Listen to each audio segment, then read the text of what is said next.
Good morning madam. Good morning.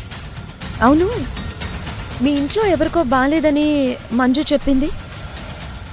Leave తీసుకోలేకపోయావా?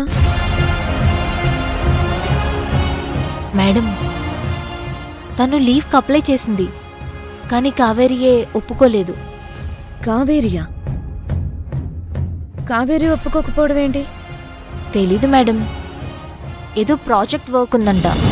దానికి ఏముంది, ఇవాళ కాకపోతే రేపైనా కంప్లీట్ చేయొచ్చు. ఇంట్లో వాళ్ళకు బాగాలేకపోతే తోడు ఉండాలి కదా. అవును మేడం, ఇంట్లో ఎవరూ లేరంట. ఒంట్లో బాగోని రుక్మిణమ్మని ఒంటరిగా వదిలి వచ్చేసింది. అంతా కావేరి వల్లే. ఆగాగాగు, ఎవరికి ఒంట్లో బాలేదు? రుక్మిణి అమ్మకా? రుక్మిణి అమ్మ అంటే కావేరి మదర్ కదా. అవును మేడం. అది కాదు స్నేహ, హెల్త్ బాగోలేనిది కావేరి వాళ్ల మదర్కి కదా. నిజానికి తనే దగ్గరుండి తల్లిని చూసుకోవాలి. అలాంటిది నువ్వు చూసుకుంటాను అంటే లీవ్ ఇవ్వను అండవేంటి? తెలీదు మేడం, ఈరోజు వర్క్ కంప్లీట్ చేయకపోతే జాబ్ పోతుందని విశాల్ చెప్పాడు. నిన్న కాక మొన్నొచ్చినా ఆ విషయాలు ఎలా చెప్తాడు? తనకు ఆ పవర్స్ ఎక్కడివి? బహుశా ఆ కావేరియే అలా చెప్పించుంటుందేమో. మేడం, కావేరి ఇదంతా కావాలనే చేస్తున్నట్టుంది.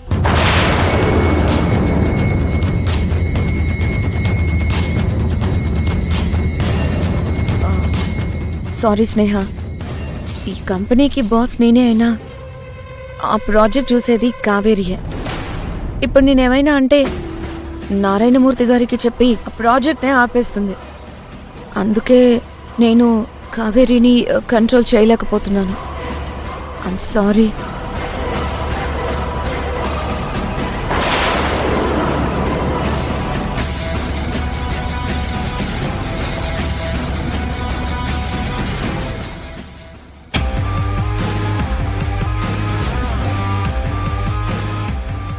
స్నేహ, సారీనే.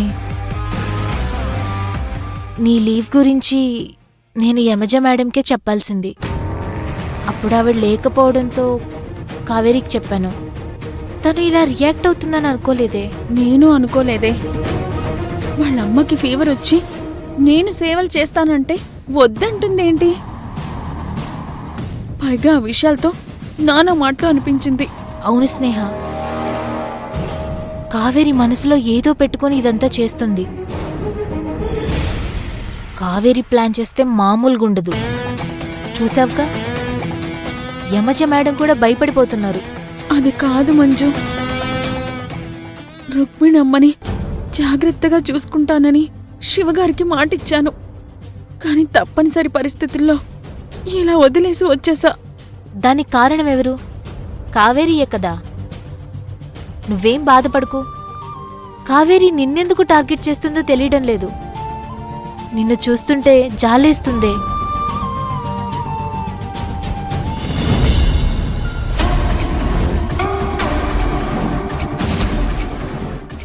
కావేరి, అందంగా ఉన్న అమ్మాయిలకి పొగరుంటుందంట.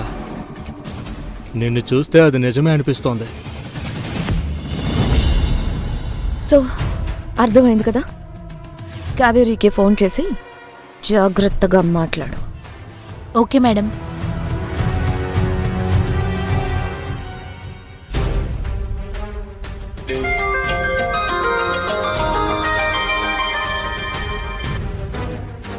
హలో మంజు.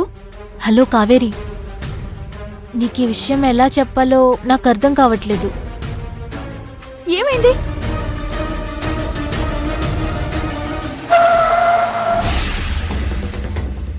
చెప్పు మంజు, ఏమైంది? మీ అమ్మకు బాగా జ్వరంగా ఉందంట కావేరి. అవునా? నీకెవరు చెప్పారు? ఇంకెవరు? స్నేహ చెప్పింది. శివకేదో సర్జరీ ఉందంట, హాస్పిటల్కి వెళ్ళిపోయాడు. గంగకి లాస్ట్ ఎగ్జామ్ అంట, తను కూడా వెళ్ళిపోయింది. సరే, ఇప్పుడు అమ్మ దగ్గర ఎవరున్నారు? స్నేహ ఉందా? స్నేహ ఇప్పుడు ఆఫీస్లో ఉంది. ఆ, అదేంటి అమ్మని వదిలి ఎలా వచ్చింది? నిన్న ఆఫీస్లో నువ్వు విశాల్ తనని తిట్టారు కదా, అది మనసులో పెట్టుకున్నట్టుంది. పాపం రుక్మిణమ్మ ఫీవర్తో ఇంట్లో ఒక్కతే ఉందంట. కష్టం వచ్చినప్పుడే కదా బంధువులు కావాలి. ఎన్ని గొడవలైతే మాత్రం జ్వరంతో ఉన్న మనిషిని వదిలేస్తుందా? స్నేహకి మానవత్వమే లేదు కావేరి. తను నా ఫ్రెండ్ అని చెప్పుకోవడానికి నాకే సిగ్గుగా ఉంది. సరే సరే, ఫోన్ పెట్టే, నేను మా అమ్మతో మాట్లాడాలి. ఉమ్,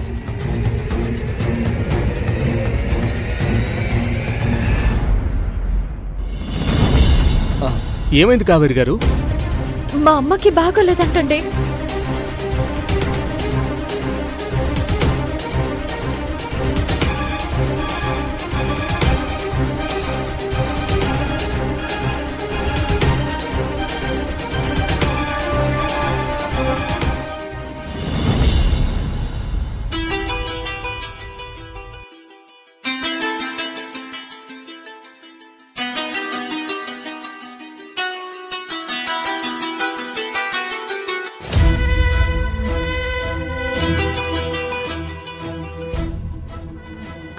హలో అమ్మా, అమ్మా ఎలా ఉందమ్మా?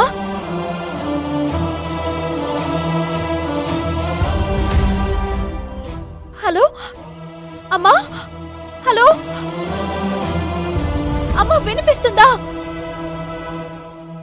అమ్మా, అమ్మా నా మాటలు వినపడుతున్నాయా?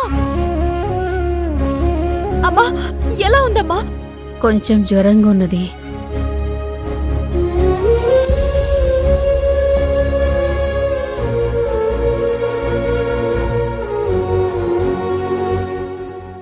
విశాల్ గారు, మా అమ్మకి ఒంట్లో బాగాలేదు, నేను అక్కడికి వెళ్ళాలి.